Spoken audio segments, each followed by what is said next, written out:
الحمد لله نحمده ونستعينه ونستغفره ونعوذ بالله من شرور أنفسنا ومن سيئات أعمالنا ونشهد أن لا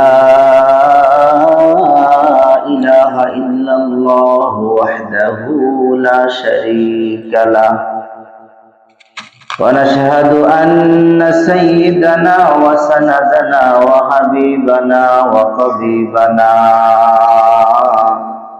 ومولانا محمدا عبده ورسوله أرسله بالحق بشيرا ونذيرا وداعيا إلى الله بإذنه وسراجا وقمرا منيرا أما بعد فقد قال الله تبارك وتعالى في القرآن الكريم أعوذ بالله من الشيطان الرجيم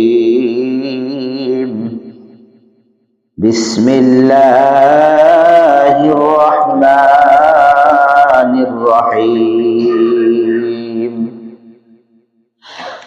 ومن الناس من يقول آمنا بالله وباليوم الآخر وما هم بمؤمنين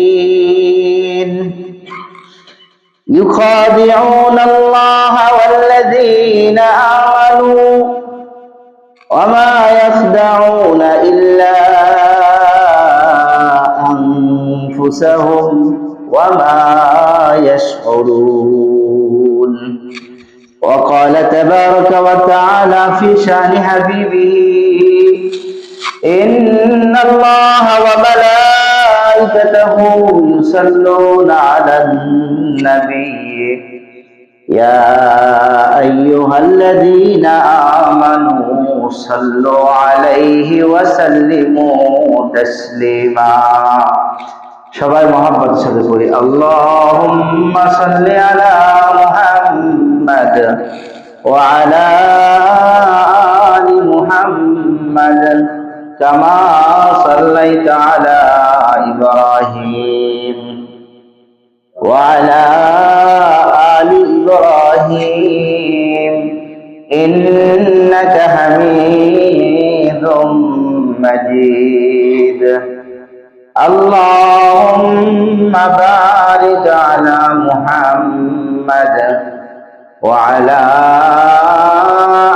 آل محمد كما باركت على إبراهيم وعلى آل إبراهيم إنك حميد مجيد সমস্ত তারিফ ও প্রশংসা সে মহান রব্বুল আলামিনের দরবারে যে মহান রব্বুল আলামিন আজকে পবিত্র জুমার দিনে দুনিয়াবী সমস্ত ব্যস্ততা থেকে ফারিগ করে তিনার মহান বড় হুকুম আদায়ের লক্ষ্যে পবিত্র ঘর মসজিদে আসার সুযোগ দান করেছেন। এজন্য সকলে দিল থেকে শুকরিয়া জানান, বলি আলহামদুলিল্লাহ। অতঃপর লক্ষ্য করে দরুদ সালাম আকায়ে নামদার নজরে মদিনা দুলালে আমিনা আহমদ মুস্তাফা মুহাম্মদুর রাসূলুল্লাহ সকলে বলি সাল্লাল্লাহু আলাইহি ওয়াসাল্লাম। গত জুমায় আলোচনা করা হয়েছিল কাল কিয়ামতের ময়দানে মুমিন আর মুনাফিকদের চিত্রটা কেমন হবে। মুমিনরা যারা মুমিন হবে তারা তো আল্লাহর পক্ষ থেকে যে নূর বা আলো পাবে, এই আলো পেয়ে তারা সামনে অগ্রসর হবে। আর যারা মুনাফিক তারা অন্ধকারের মধ্যে, আযাবের মধ্যে, কষ্টের মধ্যে পড়ে থাকবে, সামনে যাওয়ার মতো তারা কোনো পথ খুঁজে পাবে না। তো এই যে যারা মুনাফিক,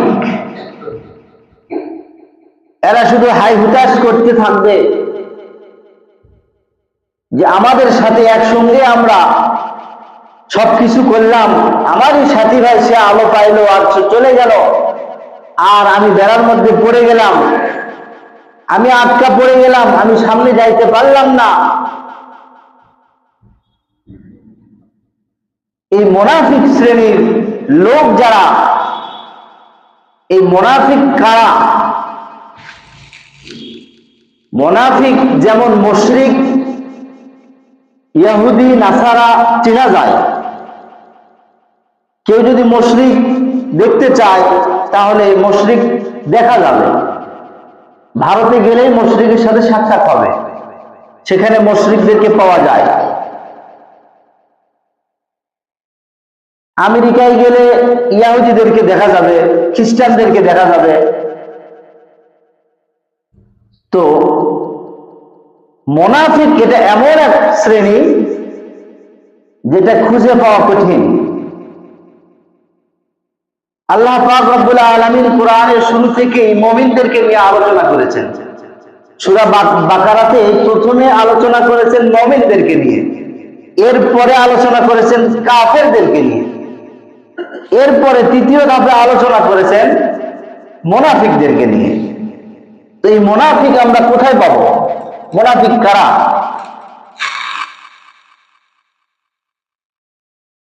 মুনাফিক হলো তারাই, আল্লাহ পাক রব্বুল আলামিন এখানে বলতেছেন, ওয়ামিনান নাসি মান ইয়াকুলু আমান্না বিল্লাহ ওয়া বিল ইয়াউমিল আখির। মানুষের মধ্যে থেকে কিছু মানুষ তারা বলে আমান্না বিল্লাহ, আমরা আল্লাহকে বিশ্বাস করি। মানুষের মধ্যে থেকে এক শ্রেণীর মানুষ আছে যারা বলে আমান্না বিল্লাহ, আমরা আল্লাহকে বিশ্বাস করি, ওয়া বিল ইয়াউমিল আখির, এবং কিয়ামত দিবসকেও বিশ্বাস করি। আল্লাহ পাক রব্বুল আলামিন বলতেছেন ওয়া মা হুম বিমুমিনিন, তারা কিন্তু মুমিন নয়। কিছু মানুষ এমন আছে যারা বলে যে আমরা আল্লাহকে বিশ্বাস করি, আমরা কিয়ামত দিবসকে বিশ্বাস করি, নিজেরাই বলতেছে বিশ্বাস করি, অথচ আল্লাহ পাক রব্বুল আলামিন বলতেছেন ওয়া মা হুম বিমুমিনিন। কেমন হলো কথাটা? তারা নিজেরাই বলতেছে যে আমরা আল্লাহকে বিশ্বাস করি, আল্লাহর উপর আমরা ঈমান এনেছি, আখিরাতকে আমরা বিশ্বাস করি,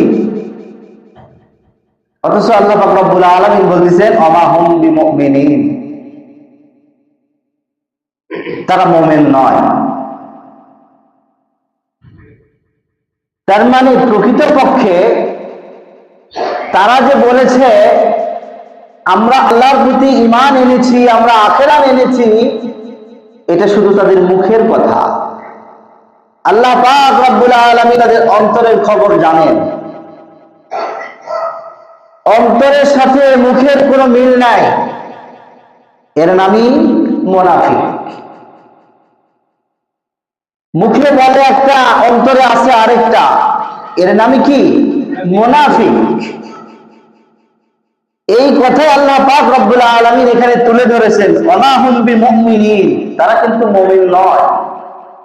তারা শুধু মুখে বলতেছে আমান্না বিল্লাহ ওয়া বিল ইয়াউমিল আখির, আমরা আল্লাহকে বিশ্বাস করি, আল্লাহর প্রতি ঈমান এনেছি, আখিরাতকে বিশ্বাস করি আমরা, কিন্তু প্রকৃতপক্ষে তারা মুমিন নয়, তারা মুনাফিক। প্রকৃতপক্ষে তারা মুনাফিক। মুনাফিকদেরকে চেনার আমরা সচরাচর শুনে থাকি আলেমদের মুখ থেকে। আল্লাহ রাসূল সাল্লাল্লাহু আলাইহি ওয়াসাল্লাম হাদিসের মধ্যে বলছেন মুনাফিক চেনার আলামত রয়েছে, ইজা হাদাসা কাযাবা। মুনাফিক কিভাবে চেনা যাবে? ইজা হাদাসা কাযাবা ওয়া ইজা ওয়াদা আখলাফা ওয়া ইজা তুমিনা খানা। আল্লাহ রাসূল সাল্লাল্লাহু আলাইহি ওয়াসাল্লাম বলেছেন মুনাফিক চিনার কিছু আলামত আল্লাহ রাসূল সাল্লাল্লাহু আলাইহি ওয়াসাল্লাম তুলে ধরেছেন। এজন্যই মুনাফিক চিনতে হবে এবং সেই আলামত যেন আমার মধ্যে না থাকে, সেখান থেকে আমাকে বিরত থাকতে হবে। কারণ মুনাফিক এটা এমন একটি অপরাধী যেটা কাফের মুশরিকের চেয়েও মারাত্মক। ইন্নাল মুনাফিকিনা ফি দারকিল আসফালি মিনান নার, জাহান্নামের যেই সবচেয়ে বেশি ভয়ানক শাস্তি হবে, সেই শাস্তির অধিকারী হবে এই মুনাফিক শ্রেণী। যারা মুনাফিক শ্রেণীর লোক, তাদের শাস্তি হবে সেখানে। তারপরে কাফের মুশরিক। সবচেয়ে ভয়ানক যে শাস্তি পাবে জাহান্নামের অধিবাসীরা, সেই ভয়ানক শাস্তির মধ্যে সবচেয়ে ভয়ানক যে শাস্তি, সেটা দেওয়া হবে মুনাফিকদেরকে। এই জন্য মুনাফিক চিনতে হবে, মুনাফিকের আলামত জানতে হবে এবং সেখান থেকে নিজেদেরকে বিরত রাখতে হবে, নিজেদেরকে সেফ রাখতে হবে, যাতে করে আমরা এই মুনাফিকের চরিত্র আমার মধ্যে না থাকে। মুনাফিকি চরিত্র সমাজের মধ্যে কিছু কিছু লোক দেখা যায়, এমন সুফি দরবেশ, দেখলে মনে হয় মাত্র আসমান থেকে নাজিল হয়েছে আব্দুল কাদের জিলানী। এত সুন্দর জুব্বা, টুপি, পাঞ্জাবি, দাড়ি, সব কিছু সুন্দর, কিন্তু মাগার কারবার করে হারামের সাথে, হারামি কারবার, সুদের কারবার। আর মানুষকে দেখাইতেছে আমি একজন খাঁটি মুমিন, খাঁটি ইমানদার, পাক্কা মুমিন আমি একজন, এমন সুরত, এমন বেশভূষা সে দেখাচ্ছে।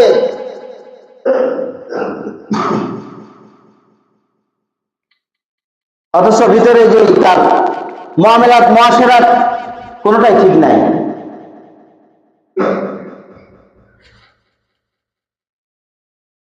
তো এই মুনাফিকের আলামত যেগুলো আছে, এগুলো আমাদের জানতে হবে এবং সেখান থেকে নিজেদেরকে বিরত রাখতে হবে। এক নম্বরে আল্লাহ রাসূল সাল্লাল্লাহু আলাইহি ওয়াসাল্লাম বলেছেন, ইজা হাদাসা কাযাবা, যখন কথা বলে মিথ্যা বলে। মুনাফিক চিনার এক নম্বর আলামত হলো, দেখবেন যে যারা কথায় কথায় মিথ্যা কথা বলে, এরা হলো মুনাফিক।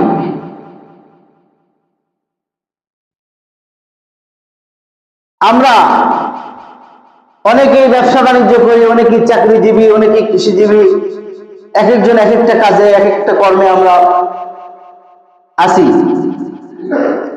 আমি তো ব্যবসায়ী, আমি ব্যবসার কাজে ব্যস্ত। আমার ব্যবসা প্রতিষ্ঠানের আমি যদি কথায় কথায় মিথ্যা কথা বলি, বুঝতে হবে আমি একজন মুনাফিক ব্যবসায়ী। আমার পণ্য আছে একটা, আমি বলতেছি আরেকটা। আমার পণ্য আজকের না কালকের, 2 দিন আগের, আমি বলতেছি আজকের, টাটকা, মাত্র দিয়ে গেছে। এই যে আমি মিথ্যা কথা বললাম, কেন বললাম? যাতে আমার বেচা বিক্রি বেশি হয়, এই জন্য আমি মিথ্যা কথা বললাম। খরিদ্দার জিজ্ঞেস করেছে এটা কতদিন আগেকার মাল, এই পণ্য কয়দিন আগেকার, যাতে আমি বেচতে পারি, এই জন্য আমি বলছি আজকেই দিয়ে গেছে টাটকা। অথচ কালকে দিছে বা তার আগের দিনে দিছে, কিন্তু আমি কথাটা বললাম মিথ্যা। আল্লাহ রাসূল বলছেন, ইজা হাদাসা কাযাবা, কথা বলে মিথ্যা কথা বলে, সে মুনাফিক। এজন্য আমাদের কথা বলতে চিন্তা ভাবনা করে কথা বলতে হবে। আমি কি কথা বলতেছি, এই কথাটা কি বাস্তবতা কি? আমি যে কথাটা বলতেছি, এই কথাটার বাস্তবতা কি? যদি আমার কথাটা মিথ্যা হয়ে থাকে, তাহলে রাসূলের কথা অনুযায়ী আমি মুনাফিক। আমি মুনাফিক। এজন্য কথা বলতে খুব সাবধান, কথা যাতে মিথ্যা না হয়। যত কথা বলবো কথাটা আমার বিক্রি কম হোক। হয়তো মিথ্যা বলে আমি পণ্য একটু বেশি বিক্রি করতাম, সত্য কথা বলার কারণে আমার বিক্রিটা তুলনামূলক কম হয়েছে, কিন্তু এর মধ্যে বরকত থাকবে, এর মধ্যে বরকত হবে। আর আমি মিথ্যা কথা বলে অনেক বিক্রি করেছি, কোনো বরকত থাকবে না, দেখবেন যে কোনো না কোনো এক সাইড দিয়ে নামে গেছে। এজন্য বিক্রি আমার কম হোক, আমার কথাটা সঠিক কথা বলতে হবে, সত্য কথা বলতে হবে, তাহলে মুনাফিকের খাতা থেকে আমার নামটা সেফ থাকবে।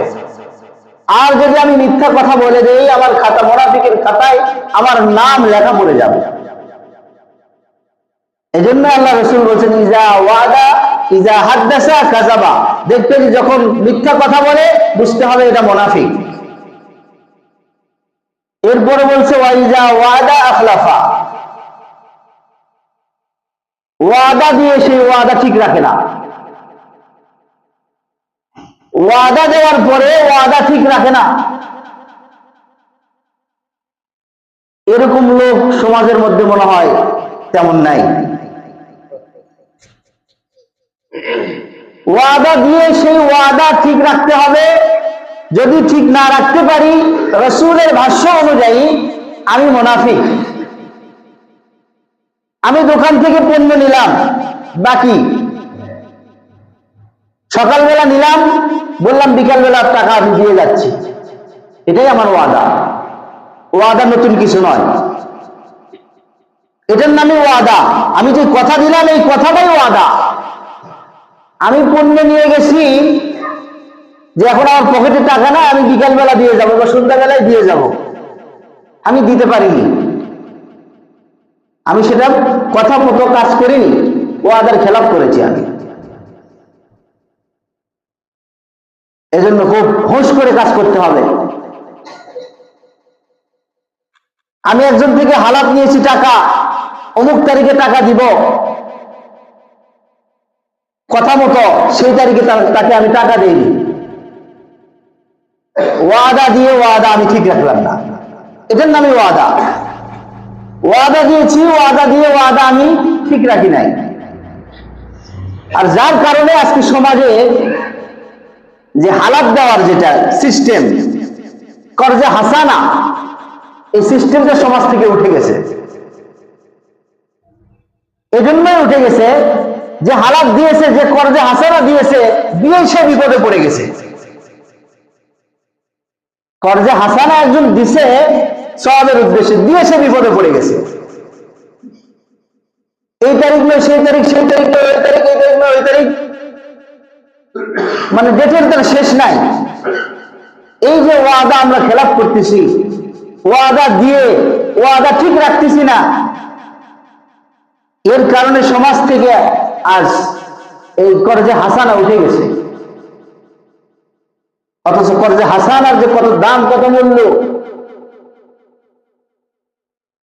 আমি যে টাকাটা কর্জে হাসানা দিয়েছি, এই কর্জে হাসানা দেওয়ার কারণে যে টাকা হাসানা কর্জে হাসানা হিসাবে দিয়েছি, সদকা করলে যে সওয়াব হবে এই টাকা, সেই সওয়াব আমার আমলনামায় লেখা হবে। সদকা করলে আমি যে 1000 টাকা একজনকে কর্জে হাসানা দিছি, এই 1000 টাকা সদকা করলে যে সওয়াব হবে সেই সওয়াব আমার আমলনামায় লেখা হবে। কিন্তু এই আমলটা সমাজ থেকে উঠে গেছে, কারণ আমাদের ওয়াদা ঠিক নাই। ওয়াদা ঠিক না থাকার কারণে। এই জন্য ইজা ওয়াদা আখলাফা, ওয়াদা দিয়ে যদি ওয়াদা ভঙ্গ করি, বুঝতে হবে যে আমি কিন্তু মুনাফিক হয়ে গেছি। এই কথা বলেছেন রাসূল সাল্লাল্লাহু আলাইহি ওয়াসাল্লাম স্বয়ং নিজে। ওয়াদা দিয়ে যদি কেউ ওয়াদা ঠিক না রাখে, তাহলে বুঝতে হবে সে মুনাফিক হয়ে গেছে। ওয়াইজা তুমিনা খানা, 3 নম্বরে আল্লাহ রাসূল বলেছেন, যদি কেউ আমানতের খিয়ানত করে, আমানত রাখা হয়েছে, সে আমানতের যদি কেউ খিয়ানত করে, তাহলে সে মুনাফিক। বুঝতে হবে আমানত একটা জিনিস, জামানত আরেকটা জিনিস, দুইটা জিনিস। একজন আমার কাছে কিছু টাকা রাখছে, আমানত হিসাবে রাখছে। আমানত হিসাবে যদি রাখে, তাহলে যেই টাকা আমার কাছে রাখছে ওই টাকাই তাকে দিতে হবে। আর যদি জামানত হিসাবে রাখে, তাহলে ওই টাকা আমি খরচ করতে পারবো। যে পরিমাণ টাকা দিছে সেই পরিমাণ টাকা তাকে